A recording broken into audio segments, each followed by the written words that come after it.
No one is inspired by your to-do list. A couple leadership tips I think you might find helpful.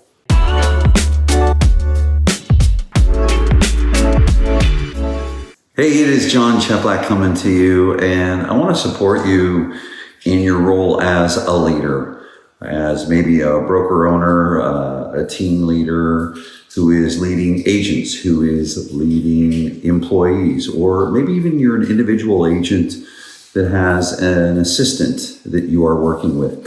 You know, one of the biggest frustrations that I'll hear all the time from leaders is that, gosh, I showed them what to do. I told them what to do when they didn't do it. Well, the challenge with that is that we are fighting human nature. So let me take you back to a quick foundation and a build-up in a way that puts you in a position to facilitate the greatest productivity from those that you lead. Because a lot of times what happens in any business is we have attrition. Attrition is expensive. We can have frustration. Frustration is expensive. It's an emotion that keeps us from being productive. But what we have to understand in the real estate business is we're really in the human resource business. We're in the human behavior business. We are in the human attraction or the human development business. So we've got to understand human beings.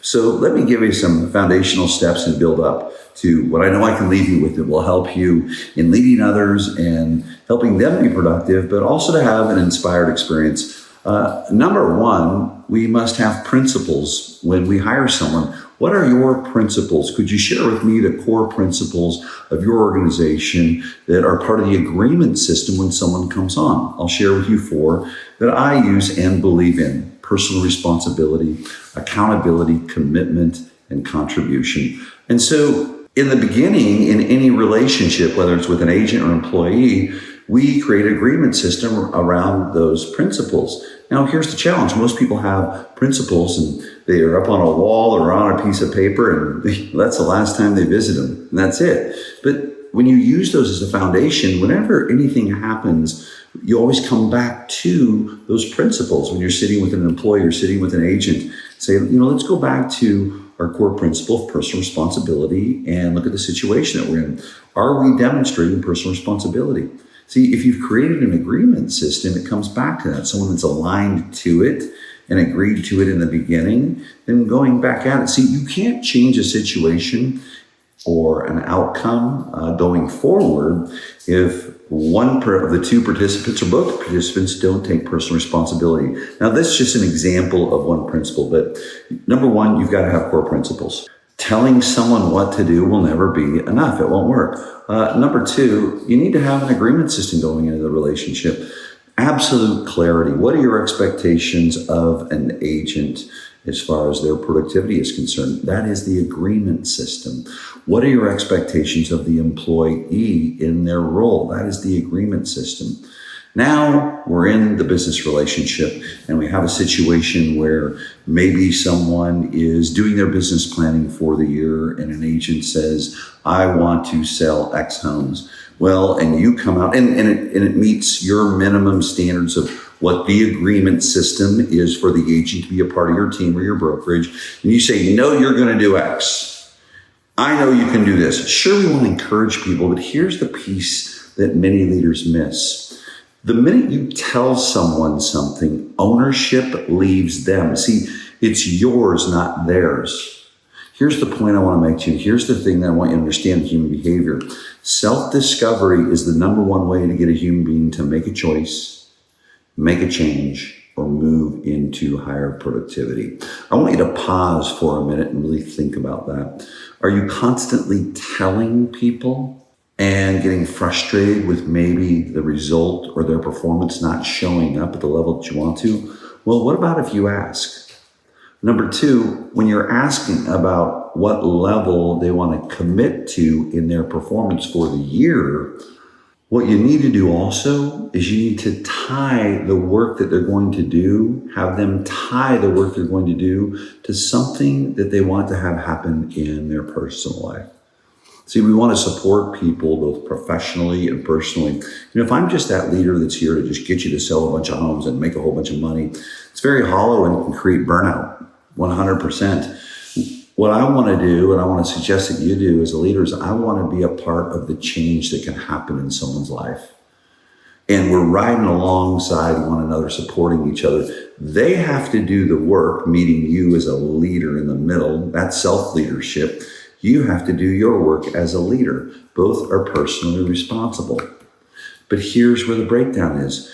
Say they're going along, it's the first quarter, and they are not hitting their numbers. Well, how come you're not hitting your numbers? Well, you need to do this, you need to do that. Well, now what happens is that person you're leading feels like they're in judgment. And when someone feels like they're being judged, they're going to go into a defense mode.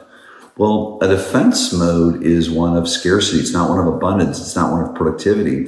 So psychologically, you've already worked against that agent moving forward and making a change. Here's what I want to suggest that you do. Number one, it's not your to-do list that is ever going to inspire someone. Always remember that.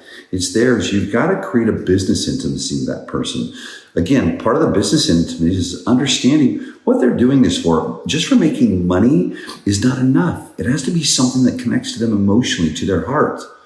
Okay? So what you're going to want to do is, while you're riding along, there's got to be this one thing. What's the one thing you want to have happen in your personal life that we are committed to, we are partnering to make sure happens based on the work that you're going to do? Is it getting debt free? Is it taking your family on a certain vacation? Is it buying investment property? We have to be obsessed in partnership of leading an agent or even an employee that maybe has some incentive opportunities in that one thing. Now, what we have to do is we have to ask them to self-reflect. Based on what you want to have happen, what would you notice? What would you observe about your activities and where your results are right now? Don't use the word why. Let them self-recognize. Because here's the other thing too, I want you to discover as a leader. If you find that someone won't take responsibility, then you start to have a discovery as a leader that, oh my goodness, things won't change. See, you can't facilitate change in anyone that doesn't take personal responsibility. You also can't drive productivity by telling someone what to do. What you have to do is allow them to come to what they want to commit to above or equal to what the standard is. So for example, here's where you're at. Okay, here's where you wanted to be. We have a gap. Growth is in the gap. What would you notice? What would you observe? What do you need to change? Well, I need to do this, this, and this. Okay, now you as a leader, if you're in a situation where you observe some other things that it might be some blind spots, here's where you communicate properly as a leader. Can I give you some permission, can I give you some feedback? Can I make some observation? Well, here are some other areas that you could probably increase your activity that would support you based on the things you want to be able to do for yourself personally and the income it's going to take to do that. So based on your own observations and what I shared with you, what do you want to recommit to? Now they own it. Now it's their to-do list. And now when you go to check back in, you're holding them accountable to something that would serve and support them. I hope you found this little segment of some leadership tips really helpful to you. I hope that it can help you impact the lives of those that you are leading and maybe support you in a situation where in the past an agent or employee ended up not working out because maybe you didn't do it quite the right way, and maybe this way will help you do that going forward. For myself and Dan Beer, we look forward to continuing to give you more great value here at Agent Academy.